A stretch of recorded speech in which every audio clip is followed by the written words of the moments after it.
Las políticas públicas no se hacen desde los escritorios.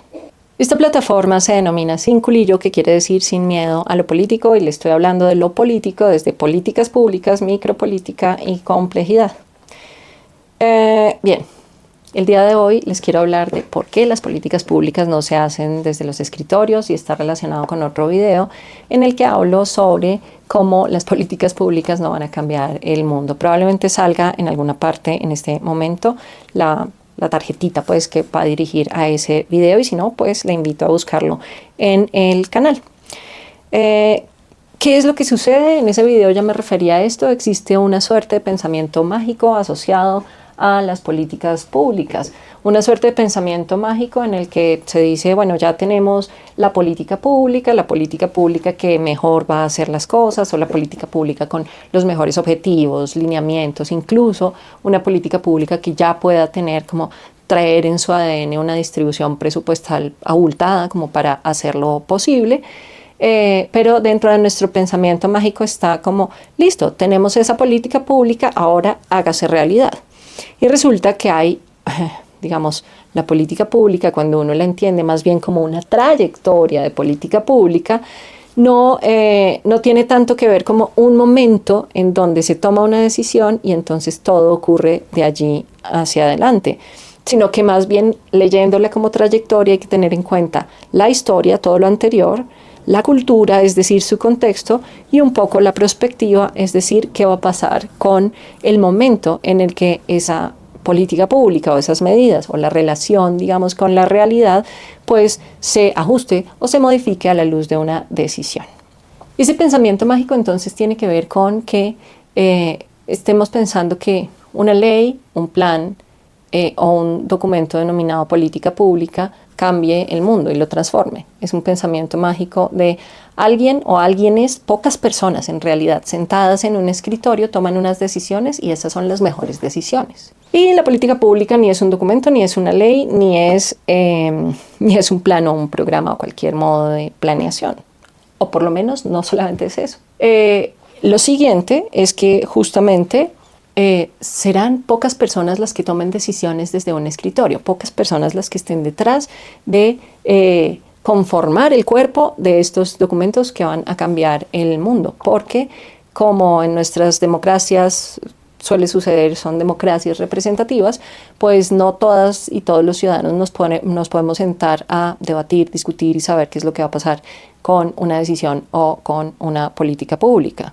De manera que estamos delegando en alguien o alguienes que están detrás de un escritorio para tomar las decisiones. El siguiente elemento del pensamiento mágico asociado a las políticas públicas y de por qué las políticas públicas no se hacen desde los escritorios tiene que ver con que las diferentes decisiones de política pública llevan al progreso.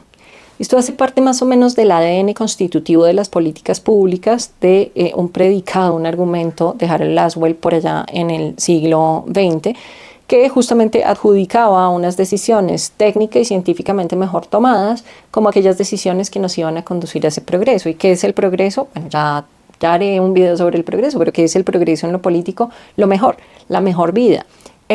Una promesa muy similar a lo religioso, y es la promesa del Edén, la promesa de que vamos a estar mejor. Pero muy pocas personas nos hacemos la pregunta de qué es mejor y quién está en el mundo mejor. Y el siguiente elemento que tiene que ver con ese pensamiento mágico es quién toma las mejores decisiones.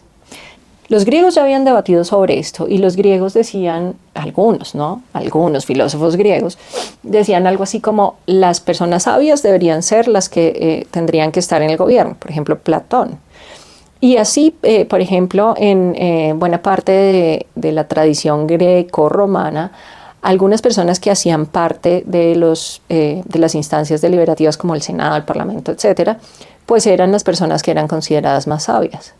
Pero las personas sabias también se equivocan, ¿no? Y tenemos el dicho, en casa de herrero, asadón de palo.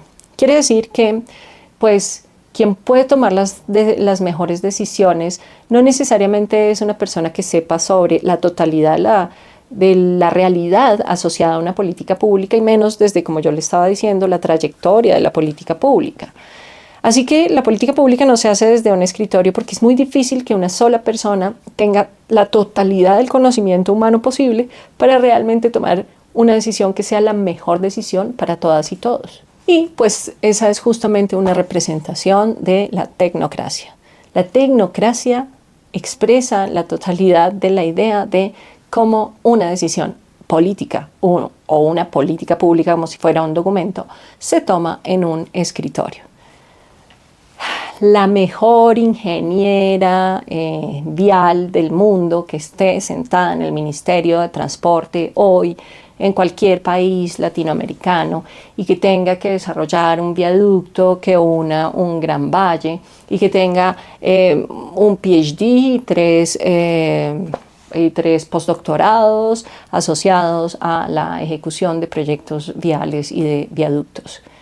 Y esa persona tiene un gran saber y un conocimiento, pero necesariamente deberíamos confiar en que solamente esa persona tome la decisión y que esa persona en su escritorio tome la decisión crucial de cómo conectar un gran valle, sobre todo teniendo en cuenta a las personas que viven en ese valle.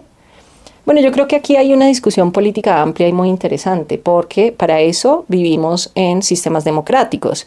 Si nos parece que los sistemas democráticos no funcionan realmente bien, pues podríamos confiar a ciegas en el pensamiento técnico o tecnocrático y que quien tome las decisiones sean las personas más sabias.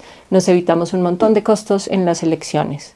Pero, desde mi punto de vista particular, pues eso no es así. Valoro mucho más la democracia que la tecnocracia.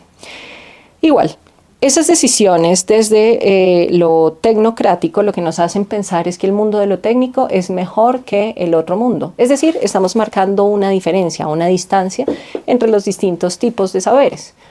¿Por qué no podemos confiar en las personas que habitualmente han cruzado el valle por caminos, por ejemplo, ancestrales, para poder marcar el trazado de la vía que conduce al viaducto? Esa distancia en el saber es una distancia siempre presente y en tensión en la decisión de lo político. Y solamente es una pregunta.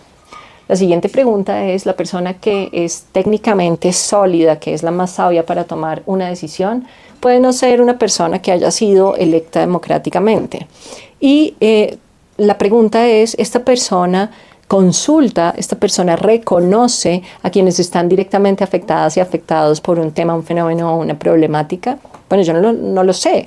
El caso es que tampoco me parece que una sola persona pueda tomar una decisión en nombre de una gran cantidad de población que va a ser afectada por una decisión política o lo que se podría denominar una política pública. Y la siguiente consideración por la que la política pública no se hace realmente desde un escritorio, o más bien porque se hace desde un escritorio, es porque refuerza un pensamiento absolutamente centralista. ¿Y esto qué quiere decir? Quiere decir que hay un desprecio por lo que pasa en la periferia. Donde está el centro de poder, y el centro de poder, esto no es como en la computación, ¿sí? El centro de poder es donde se reúnen los grandes poderes de una nación, como la presidencia de la República, o como el Parlamento, los ministerios, las autoridades judiciales, están concentradas en algunas ciudades. Y entonces confiar en que desde esas ciudades se tomen las mejores decisiones, al reforzar esa visión céntrica, centralista, pues se desprecia la periferia en términos de, bueno, si no tenemos tanto poder, tanto músculo financiero, puede ser que lo que nosotros sepamos no vale nada y por eso la decisión se está tomando desde allá. Y yo creo que conocemos en nuestros distintos países latinoamericanos los ejemplos en donde este tipo de decisiones tomadas desde el centro van y no funcionan justamente en los lugares y las realidades, sobre todo sobre las realidades de estos lugares que no están en el centro. Y ese desprecio por el saber de la periferia lo que hace es que se desperdicie una enorme cantidad de recursos públicos. Yo creo que ahí está el debate. Yo creo que las políticas públicas no se toman desde un escritorio por estas y otras más consideraciones, pero bueno, pues por hoy voy a dejarlo hasta acá. Les agradezco por ver, les agradezco si este contenido les sirve, comentar, compartir y etcétera. Nos vemos en la próxima, Sin Culillo a lo Político.